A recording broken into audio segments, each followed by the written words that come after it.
होने जा रही है। साथ ही साथ वो तारीखों का लिस्ट भी आप देख पाएंगे जिन तारीखों में हमको सतर्क रहने की आवश्यकता भी रहेगी। क्या उपाय इस महीने हमको करने चाहिए, किस उपाय के माध्यम से इस महीने को हम सर्वश्रेष्ठ बना सकते हैं, सिर्फ एक उपाय आपको बताने भी जा रहे हैं। लेकिन इससे पहले आइए समझते हैं कि अगस्त 2025 में ग्रह गोचरों के आधार पर कैसा होगा आपका स्वास्थ्य, आपका धन, नौकरी, व्यापार, लाभ और भाग्योन्नति। सबसे पहले शुरुआत करते हैं हमारे स्वास्थ्य से। ध्यान दीजिएगा, इस महीने के शुरुआत में ही सूर्य बुध का बुधादित्य राजयोग कर्क राशि के अपने लग्न पर, अपने राशि पर ही विद्यमान है। ये एक सुंदर युति है, एक अच्छा प्रभाव है, जहां पर सूर्य हमारे ओरा को, हमारे कॉन्फिडेंस को बढ़ाते हैं और एक बेहतर स्वास्थ्य का लाभ हम निकाल कर ले पाते हैं। यहीं पर जैसे ही सूर्य 16 तारीख को अपना गोचर परिवर्तन करते हैं और ठीक ये एक घर आगे जहां पर ये विद्यमान है, इससे एक घर आगे प्रवेश कर जाएंगे धन के भाव पर।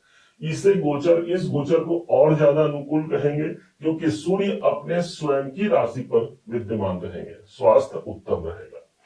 अब धन की स्थिति क्या रहने जा रही है? धन भाव के स्वामी स्वयं सूर्य देव है, केतु ऑलरेडी यहाँ बैठे हुए हैं। यदि पहले हमने कोई रुकावट, कोई बाधा देखा है धन में, या फिर जितना हमने काम किया वो धन हम तक नहीं पहुंच पाया, तो सूर्य पूरे एक साल बाद 16 अगस्त को धन भाव पर ही उपस्थित रहेंगे। ये हमारे आर्थिक दायरों को बढ़ाने वाला और आर्थिक लक्ष्य तक पहुंचाने वाला साबित होगा। अब सुख की स्थिति क्या रहने वाली है? सुख स्थान पर इस महीने के शुरुआत में ही चंद्रमा जैसा ग्रह विद्यमान है। इसके मन थोड़ा इस समय पर चंचल हो सकता है, मन इस समय पर भटक सकता है, उस पर नियंत्रण रखने की आवश्यकता भी रहेगी। सुख के स्वामी बनते हैं ये शुक्रेश बनते हैं, शुक्राचार्य जी बनते हैं, और शुक्र की स्थिति 12वें घर पर है। 20 तारीख के बाद शुक्र 12वें घर को छोड़ करके आपके अपने राशि पर ही उपस्थित हो जाएंगे। इसलिए ये समय एक बेहतर समय रहेगा, खासकर 20 तारीख के बाद का समय, जहां पर आप मानसिक स्थिति को देख पाएंगे। एक सुंदर जो आप कार्य करना चाह रहे हैं उस कार्य के प्रति आपकी जागृति बढ़ती है और वो कार्य आपका सज जाता है, जिससे हमको मानसिक शांति की प्राप्ति सबसे ज्यादा होने जा रही है। यहीं पर जो विद्यार्थी शिक्षा प्राप्त कर रहे हैं तो शिक्षा भाव के स्वामी मंगल है और मंगल की स्थिति पूरे इस महीने हमको प्राप्त होने जा रही है तीसरे घर पर। अच्छी बात यह हो गई कि मंगल स्वयं तीसरे भाव के कारक होते हैं। हमारा स्वयं आत्मविश्वास इस समय पर मजबूत होता है। हम अपने शिक्षा को प्राप्त करने के लिए जो परिश्रम करते हैं, जो प्रयास करते हैं, वो हमारे कॉन्फिडेंस को पार करते हुए हमारे जीवन में लाभ के अवसर को प्रकाशित करा पाएगा। मंगल जहां होता है वहां एनर्जी होती है और अपने से 11वें घर पर मौजूद है, इसलिए शिक्षा का लाभ हम ले पाते हैं। अब आते हैं आपके नौकरी, सबसे महत्वपूर्ण नौकरी का भाव। देवगुरु बृहस्पति इस भाव के स्वामी बनते हैं और इस महीने ठीक 13 अगस्त का वो डेट आता है जब देवगुरु बृहस्पति की दृष्टि ऑलरेडी पड़ रही है छठे भाव पर और 13 तारीख को ये पुनर्वसु नक्षत्र पर प्रवेश कर जाएंगे, अपने स्वयं के नक्षत्र पर आ जाएंगे। अब जो लोग अपना नौकरी परिवर्तन करना चाहते हैं, कोई चेंज का स्थान देखना चाह रहे हैं, नौकरी में कोई दूसरे जॉब पर हम स्विच करना चाह रहे हैं, तो हाँ, गुरु की दृष्टि नक्षत्रों के माध्यम से भी उसकी पुष्टि करता है। गुरु वैसे भी देखा जाए तो छठे भाव पर गुरु की दृष्टि पड़ना, स्वयं के अपने घर पर पड़ना नौकरी को बिगाड़ेगा नहीं। यदि आप चेंज करना नहीं भी चाह रहे हैं तो जिस जॉब में है वो जॉब आपका सुरक्षित है, कोई नवीनीकरण, कोई नया वहां से आपको पदोन्नति के अवसर मिल सकते हैं। 13 अगस्त से लेकर के 5 दिसंबर तक का योग रहेगा जब तक देवगुरु बृहस्पति की दृष्टि नौकरी के घर पर विद्यमान रहेगी। अब आइए जानते हैं व्यापार को।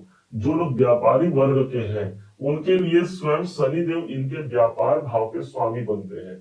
इनकी स्थिति बनी हुई है 9वें भाव पर। शनिदेव इस समय पर वक्री भी चल रहे हैं, तो यहाँ ऐसा नहीं कि व्यापार हमारा साथ नहीं दे रहा है, शनि वक्री चल रहे हैं, तो जो डील हमने छोड़ दिया था वो डील पुनः फिर से हमको प्राप्त हो सकता है। जो क्लाइंट हमसे चला गया था हो सकता है वो क्लाइंट फिर से इस समय पर आपसे जुड़ जाए और आपके व्यापार को एक प्रगति के मार्ग तक प्रकाशित करा पाए।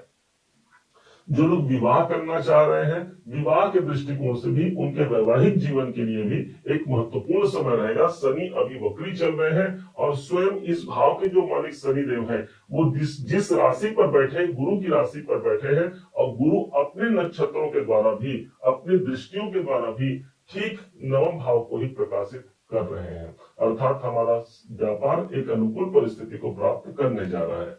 भाग्य की स्थिति, भाग्य भाव के स्वामी गुरु हैं, शनि स्वयं इस भाव पर ही वक्री हुए हैं।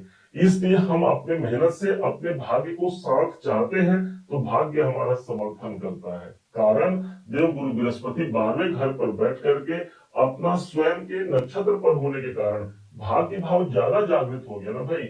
और ऊपर से जब भी देव गुरु बृहस्पति एक ऐसे पोजीशन पर आते हैं, अपने स्वयं के नक्षत्र पर आते हैं, तो जो जो उनका घर है वो घर ज्यादा जागृत होगा। जैसे भाग्य का साथ तो मिल ही गया, साथ ही साथ इनके पास है 9 नंबर नौकरी, तो भाग्य और अपना जो मेहनत हम कर रहे हैं, इन दोनों का समावेश मिलता है और एक नए अंजाम को, एक नए परिणाम को पॉजिटिव रूप में हम ले पाते हैं। अब आइए जानते हैं कैरियर। दसम भाव हमारे कैरियर का है, नौकरी हो या व्यापार, दोनों ही परिप्रेक्ष्य से कैसा होगा ये महीना। तो कैरियर भाव के स्वामी मंगल है। इस समय पर मंगल चल रहे हैं तीसरे भाव पर, जो कि हमारा स्वयं का कॉन्फिडेंस है।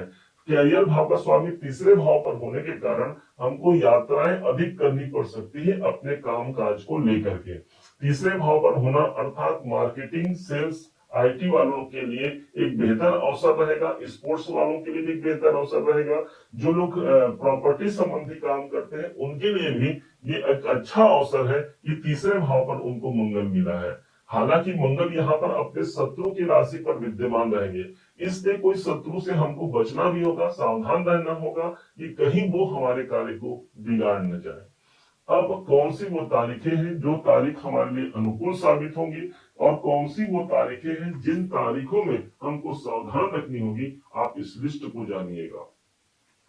शुभ तारीखों में है 16 अगस्त, 17, 21, 22, 25 और 26 अगस्त को कोई पॉजिटिव इवेंट होने की संभावना प्रबल रहेगी। इसके अलावा 1, 2, 10, 11, 19 और 28 तारीख को हमको सतर्क भी रहने की आवश्यकता रहेगी। अब कौन से उपाय से इस महीने को हम सर्वश्रेष्ठ महीना बना सकते हैं, इस बात को समझिएगा। ठीक इस महीने के लिए कहा गया है शुक्र के बीज मंत्रों का जाप करना। ओम सुम शुक्राय नमः का मंत्र जाप कर सकते हैं। किसी फीमेल को, खास करके जो हमारे घर के हैं, आपकी यदि पत्नी है, उनको कोई फूल अर्पण कर सकते हैं। ना हो तो देवी के मंदिर में फूल अर्पण किया जा सकता है। इससे ये महीना एक पॉजिटिव महीना रहेगा। धन धान्य की वृद्धि ही नहीं बल्कि एक सुखद अवसर की प्राप्ति भी इस महीने होने जा रही है। उम्मीद है आप सबने इसे समझा, आप सबने इसे जाना है। यदि आपने इसे समझा है, जाना है, मेरे समझाने का प्रयास यदि आपको सार्थक लगा हो, मेरे समझाने का तरीका यदि आपको सार्थक लगा हो, तो हर बार की भांति इस बार भी अपना प्यार भरा लाइक और कमेंट करना कभी मत भूलिएगा। और हाँ, यदि अभी तक आपने चैनल को सब्सक्राइब नहीं किया है, सब्सक्राइब जरूर कीजिएगा। पुनः एक बार फिर आप सभी का दिवस बहुत मंगलमय हो, इन्हीं शुभकामनाओं के साथ। जय श्री राम।